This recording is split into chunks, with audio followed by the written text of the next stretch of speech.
Shalom and welcome to another in our series of podcasts from Temple Beth Am, a dynamic center for conservative Judaism in Los Angeles. This is a recording of a Shabbat teaching by Rabbi Rebecca Schatz. We just read, Joel really just read Parshat Metzora for us. This past week was Parshat Tazria, and both Parshiot, very often they're put together, but both Parshiot talk about bodily emissions and blood and gore and gross things, or we call them gross. I actually don't know if they were considered gross back in the day, but just things that our bodies do that could make us into these categories of Tamei or Tahor. And what we discussed a few moments ago was this idea that English has turned Tamei and Tahor into a negative and a positive. Tamei being negative and Tahor being positive. Tamei being unclean or impure or unfit. And then Tahor being pure and ready and clean. And truthfully, those two words in English have connotations that the two words in Hebrew really don't have. So we're going to discuss these two different categories and what Tamei and Tahor could truly mean. Just as a reminder, we have these states of Tamei and Tahor still in 2022. These are not things that have gone away with the temple. It's just that they mean less. And what do I mean by that? When you are Tamei in today's world, if you are someone who practices the laws of Nida, that might mean that you are not coming close sexually to your husband. But for the most part, Tamei is just our general state of being in the world. Most people, present company included, are just Tamei because we do things in the world and then don't go to the mikvah after them, right? We sit on Tahara teams, or we don't practice the laws of Nida, or we creepy crawly things crawl on us, and certain creepy crawly things can make us Tamei because they are Tamei, and we don't go to the mikvah. So if one of those things has happened to you in your life and you haven't gone to the mikvah, then you are in a perpetual state of tumah, of being tamei. Again, if we translate that to English, that sounds really bad, right? Everyone is thinking to themselves, well, wait a second, maybe I should have gone to the mikvah then because I need to be tahor. Well, no, you're not unclean. You're just in a state of having lived life. And Tahor is, back in the day when we had the temple, Tahor meant you had taken care of going to the mikvah so that you could go to the temple. We don't have the temple today. So there's really nothing in our lives for which you need to be Tahor, except for, again, the laws of Nida. So if you practice those, what I'm about to say is a little bit of a caveat. But when you come to shul, we don't ask you for your vaccination card and whether or not you're tahor, right? You come to shul. It doesn't matter to us whether you are in a state of tamei or tahor. And the understanding is probably that you are in a state of tamei. Now, again, we don't care, right? That's not something that we are checking off in a box to make sure that you are tahor when you are doing certain acts in life. People might choose to find themselves in a state of tahor and go to the mikvah. Some examples, right before you take on some big life cycle. So brides often will go to the mikvah, grooms also, but people getting married might go to the mikvah before they get married. A friend of mine is becoming a rabbi in May, and he just told me that he's going to the mikvah right before he's ordained. There are moments in life where you might choose to go to the mikvah and deem yourself tahor. But again, later that day or the next day, you're probably going to enter into a state of tumah just by living life. So the tahor state is really one that is a spiritual uplift in today's day, not necessarily a way in which you need to be checked to do something ritually. Does that make sense to everybody? Okay. So we're going to look at these verses here, and I took pieces from different parts of Tazria and Metzora just to get my point across. We're not going to read so deeply into the text itself, but I just want you to see how the words Tamei and Tahor are used. So if you're on the source sheet, we're on the side that has all the Torah verses, and then we'll turn over to the commentaries in a moment. So this is Leviticus 12, chapter 12, verse 1. Vaydaber Adonai el Moshe lemor, and God spoke to Moses saying, Daber b'nei Yisrael lemor, Isha ki tazria leyalda zachar, vetam'a shiv'at yamim, keyamei nidat dota titma. So you're going to, right, God spoke to Moses and said, you're going to tell Bnei Yisrael, speak to the Israelite people, when a woman in childbirth gives birth to a male, right, gives birth to a baby boy, she will be Tamei. She will become Tamei. I'm purposefully not saying what the translation says, which is unclean, because it's just not what it means. She will be Tamei for 7 days. And she will continue to be Tamei in this time of her, it's calling it menstrual infirmity. Again, not particularly nice, but basically while she's still bleeding. So while she's in Nida, which we're not going to talk about Nida right now, but if you're interested in Nida, I'm also very interested in Nida. Happy to talk about it anytime, except for right now. Uvayom hashmini yimo basar alato. You're going to give him a circumcision on the 8th day. We all know that. Ushloshim yom ushloshet yamim. It's very hard to read this in this light. Sorry. Teshev bitmei tahara bechol kodesh lo tig'a ve'el hamikdash lo tavo ad mloat yamei tahara. So she's gonna remain in this state of what's called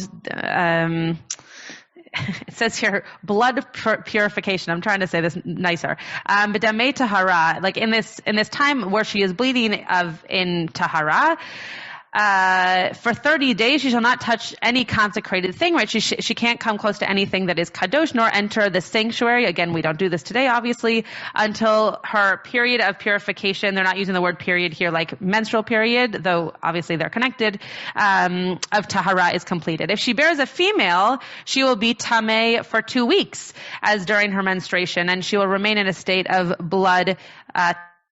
Okay. We're not going to go into whether or not it's fair that for a boy it's one thing and for a girl it's another thing, but you can see here how Tamei and Tahor are used, right? Tamei is when she just gave birth, and therefore she is still, I've never given birth, but from what I understand, she is still bleeding. And then there is this state of Tahor where she can find herself outside of that state, whether it is for the time after a boy or for the time after a girl. So what do Tamei and Tahor mean here? What are they trying to claim in this space here of this narrative? Yeah. What does Tamei mean in this particular narrative?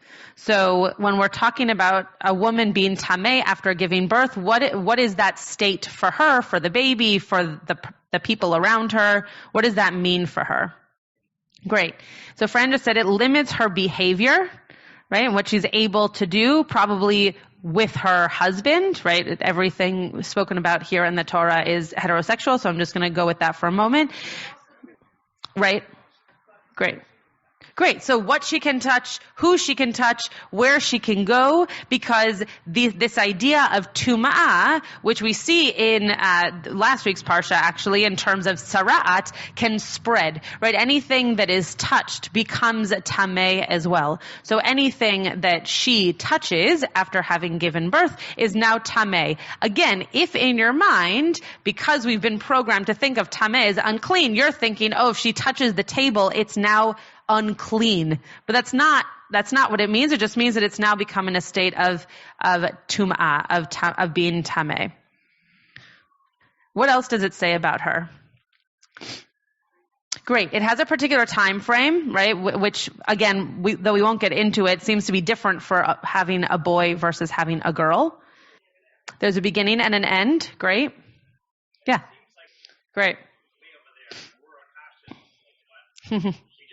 Great. So it seems to be saying that she is being removed from certain people to not interact with, right? And what Rabbi Len just said is, it's similar though different than COVID in terms of saying like, you go over here and we're going to all be over here, but that there is a certain understood distance or isolation even for a woman who is tamei right after giving birth. Joe, I'm happy to call on you. I'm not sure I'm going to be able to hear you. So try it and let's see.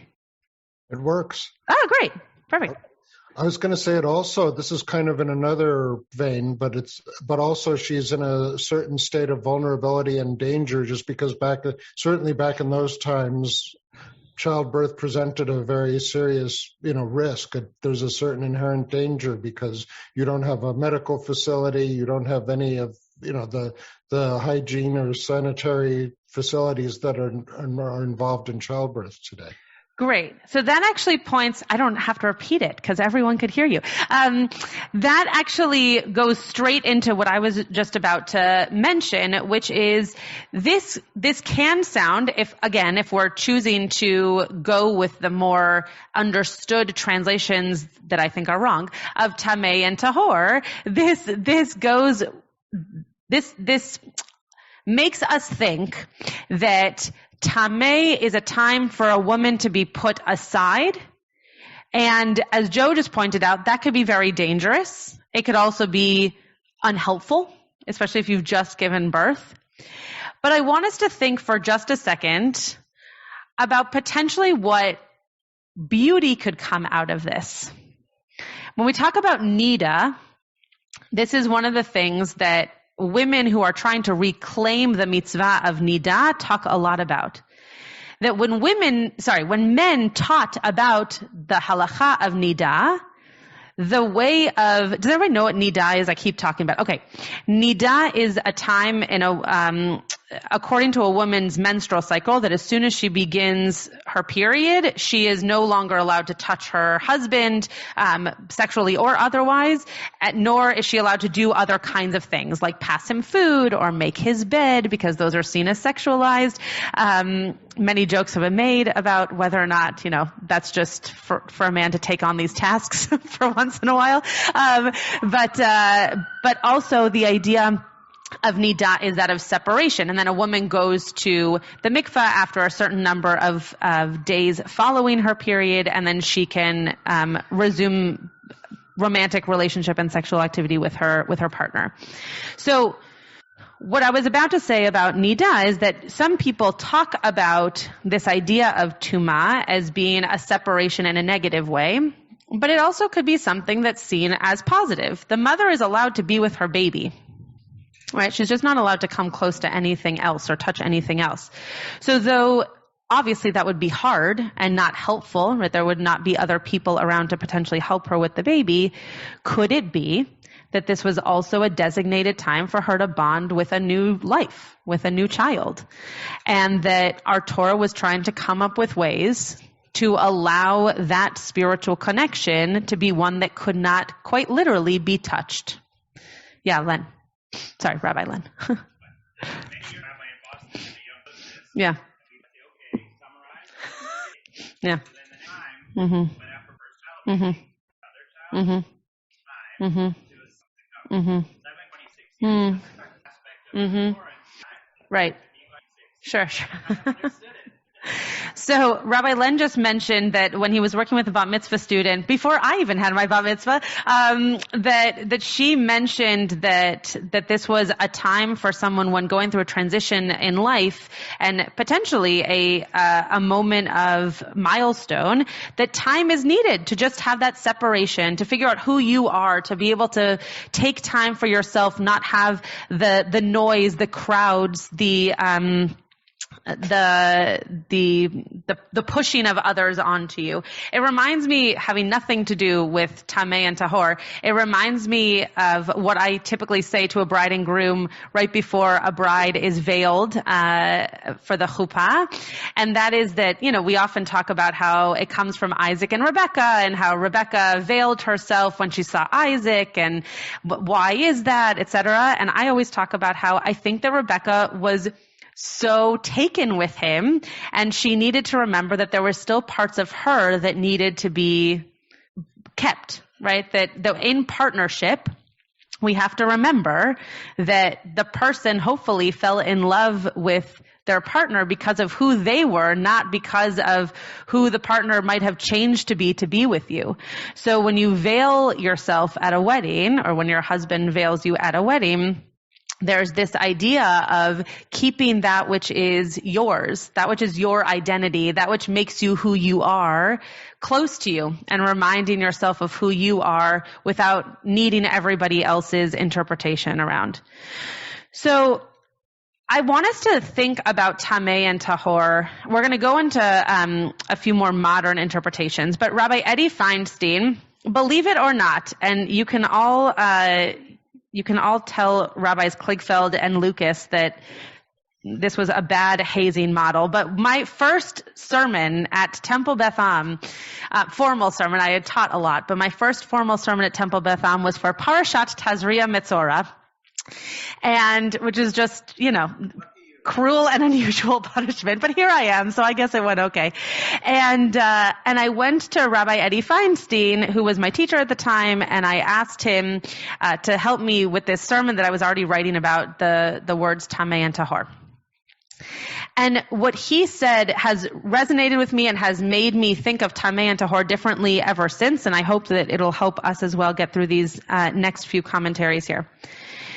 He says that Tamei, I just wanted to make sure I got it right, that Tamei is ritually unprepared and that Tahor is ritually ready. Okay? He explains that a new and challenging way of understanding Tamei and Tahor is that instead of as opposites, think of the two words as different states of purity. Right? If we're going to use the word pure, just think of them as different states of a continuum of purity. People who are Tamei do not need to sacrifice because they're already in the state of holy wonderment. If you've performed tahara on a dead body, you were in a state of holy wonderment and connection that the person at home who doesn't know that the tahara is even happening has no connection to. So even though your state of, quote, purity has potentially changed because you've been in contact with a dead body, you are on a higher level of holy wonderment and spiritual connection than someone who has not. That's not a negative, that's a positive, at least for me. So when you think of Tahor, that's a person who has sat at home in their room, potentially doing wonderful things like reading Torah or taking care of their children, etc., but they're not out in the world doing things that would potentially make them Tamei. What is one of the number one things that the Torah talks about in terms of Tamei? Having sexual relationships with your partner to have children. If everybody stayed in a perpetual state of Tahor, there would be no humans. So you have to be in a state of Tamei to be able to live life, quite literally, to create life and live life. So Tamei is not unclean, it's just life lived. And Tahor is you needing to remind yourself that you need a connection to continue that living. So when there was a temple, you would go to the mikvah, you would then go to the temple, you would make a sacrifice, you would hopefully feel some kind of rush of spiritual engagement, and then you would go out in the world and you would become Tamei because you would do something that was wonderful for the world. And then the cycle would start all over again. So if I were to go back to the rabbis of the Talmud, really even of just Jewish law in general, or of whoever put together our Torah and say, I think you just wrote it wrong. I don't think it really has anything to do with uncleanliness. It has to do with these are categories of people who are living life, who are aware of their bodies, who know what's going on. And then here's a category of people who need a reminder, who need to be able to have that connection to God a little bit more closely. Okay. I gave you 3 different modern commentaries. Because of the time, we're only going to read 1.5, maybe 2, because then I want to also hear your thoughts on this before we close. So I wanted to read Rabbi Danya Ruttenberg's here. She says, she agrees with me. We talked about, no, I'm just kidding. We didn't talk, but she agrees. Oh, hi, Mike. Good to see you. Unclean is the wrong word for tamei. Agreed. It implies dirty or moral badness. A better translation for tamei would be everyday state, and for tahara would be elevated state. Back in the day, most people were in an everyday state most of the time. The elevated state was what you needed to go to the temple in Jerusalem. Things that could make you, quote, everyday state or tamei generally had to do with death or not life. Disease, contact with a dead body, missed baby-making opportunities. How you got from everyday to elevated depended on the thing. Sometimes time did the job. Sometimes ritual washing, like a mikvah. With contact with the dead, though, there was a whole ritual with an unblemished red heifer involved. We are all tamei now.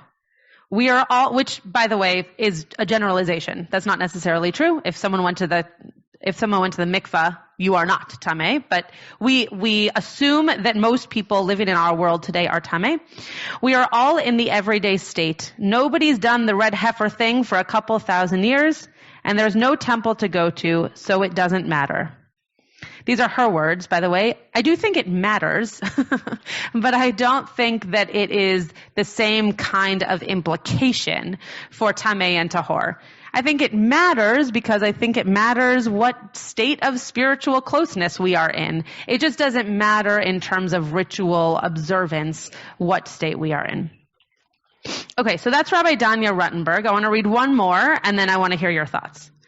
Abigail Pograbin, who many of you probably either heard or were at the class that I did with her. Also, Cantor Chorney did a did a class with her before the high holidays last year. She talked about her book, The Jewish Year, which everybody should read. It's really a fantastic book.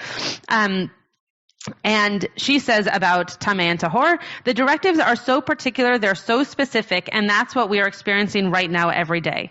This is how you wash your hands thoroughly. This is how to separate and sterilize your groceries.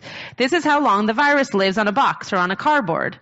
And also, this is a reminder, whether or not our ancestors knew what was coming, that in a certain way it never dies.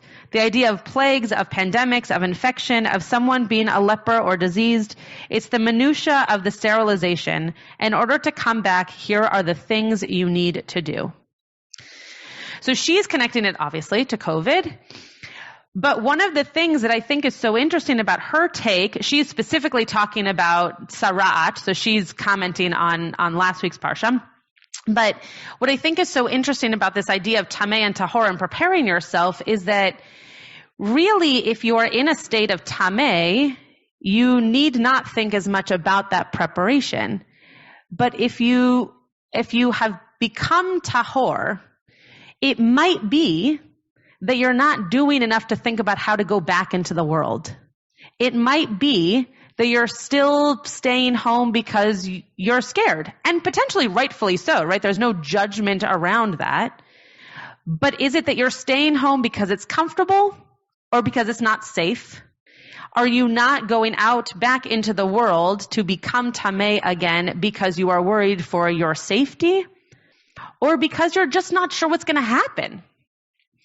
And so what she's saying here is that there are things that we need to do to come back, and there are things that we need to do to make ourselves Tamei again, which is a very different narrative than what the Torah says, which is how can we create ourselves Tahor again? So that's the end of my spiel here, though there's more that you can look at that I gave to you. But I'm very curious to hear what people think about this new interpretation of Tamei and Tahor, and then we'll go into Mariv.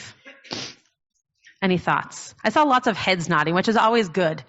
It's like, oh, people like this better than me telling them that Tamei is unclean. Totally.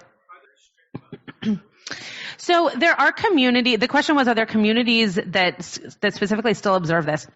When it comes to Nida, yes. Now, Nida is one of these things that, your rabbi isn't going to ask you when you show up to shul, did you go to the mikvah after your period? It's still a very private thing. In fact, when you learn the laws of Nida, one of the first laws that you learn is that even your husband isn't allowed to tell you what to do for the laws of Nida. It's up to the woman. So the woman has to learn the laws. She's the one who determines how, when, if she goes to the mikvah. It's not even the husband's job to be part of that. Obviously in egalitarian homes, it very often is a partnership, and even potentially the man goes to mikvah as well. But it's not a rabbi's job to say, oh, you shouldn't be holding your husband's hand today. Didn't you have your period 7 days ago? So there are communities for which it is important, but there still aren't communities that are using it as like a checklist item to participate. Yeah. Mm. Yep. Right. Right. Right. So what Joel just said was that there are also communities in which nida is used as a way to keep women kind of away from ritual because they might be nida, right? They might be on their period or during that time where they haven't yet gone to the mikvah. And so it keeps women separate from those rituals that men are allowed to have. When we were learning about this in school, one of the things that I forget which teacher, unfortunately, or I would quote them, but one of the things that our teacher said was, well, if we were going to be so worried about bodily function and who's going to be on the bima, then men should go to the mikveh every morning. Right? Because there is science around I feel like I'm teaching a sex ed class now. There is science around, males having seminal emissions and most evenings, whether in their control or out of their control. And therefore they should go to the mikveh every morning. Now, the rabbis of the Talmud got rid of that because it was too cumbersome on their schedules. So that and the idea of nida seem to be pretty similar in terms of just bodily function and emission. But yes, as Joel's saying, one of the ways in which women were told they shouldn't be on the bima, they shouldn't touch the Torah, which, by the way, a Torah cannot become Tamei, so any woman can touch a Torah without any concern, that it's because potentially she could be on her period and we wouldn't know, and did she not go to the mikvah, et cetera, et cetera. And yes, that is unfortunately still happening in 2022. Yeah, Mike. Yeah.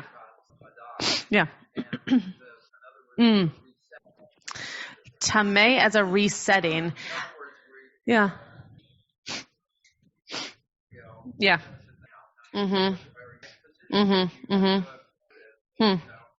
It's interesting. I would almost think that Tahor would be the resetting, because Tamei seems to be kind of the more mundane, the more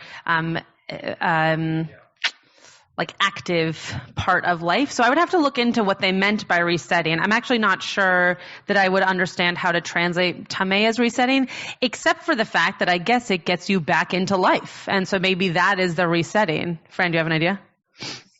Maybe it's a state, not a transition. Go ahead. Interesting. So Fran's saying that maybe it's a parallel to Kodesh and Chol, which is, for those of you who were at the Sunshine Wedding last week, I talked about the idea of Kadosh meaning separation. So it's actually really interesting to talk about that, especially with this, right? That Kadosh, the idea of holiness actually means to separate. And so how do we make certain aspects of our lives holy because we've separated them out from the mundane pieces? Fascinating. Thank you for that. Warren, I see your hand up. Yeah. Hi. Can you hear me? Hi. I sure can. Okay. Just one interesting point is that in the Hasidic community, a lot of men go to the mikveh every day. Right. For the very reason that you mentioned. Yeah. And the other thing that I think is something to consider is that what is a mikveh? A mikveh is a natural body of water. Mm-hmm. So like the ocean. So What we're saying is that going into a natural body of water is the thing that makes you pure or tahor. So I think that's something to think about. Okay, fantastic. So this idea that if you are Tamei and looking to be in a state of Tahor, that as Warren said, you go to a natural body of water, right? We're not asking you to go on a major hike and do a this and sacrifice a that, right? It's not something that's difficult. You actually go into something very natural to then reclaim that state of Tahor, which I agree, Warren, is something to definitely think about and bring into our consciousness around these states of living. So I want to there's no end to this. There's no way of saying that there's this is the nugget to learn from this, right? But I think that the thing to recognize is that that we should be proud to live in a state of Tamei. We should be proud to be people who want to be Tamei so that we can recognize the moments of Tahor. And that we can figure out ways that in living life, even if it is putting us into a state of Tamei, that the act itself is one of creating Tahor, of creating Tahora, of creating that purity. When we do Tahara for a body, we become Tamei, but the body becomes Tahor. We are living to be able to do a mitzvah that is going to make someone else have holy uplift of their soul. You have been listening to another in our series of podcasts from Temple Beth Am, a dynamic center for conservative Judaism in Los Angeles. If you enjoy these podcasts, we invite you to write a review on the Apple Podcast site or wherever you get your podcasts. For more information about Temple Beth Am Los Angeles, go to tbala.org.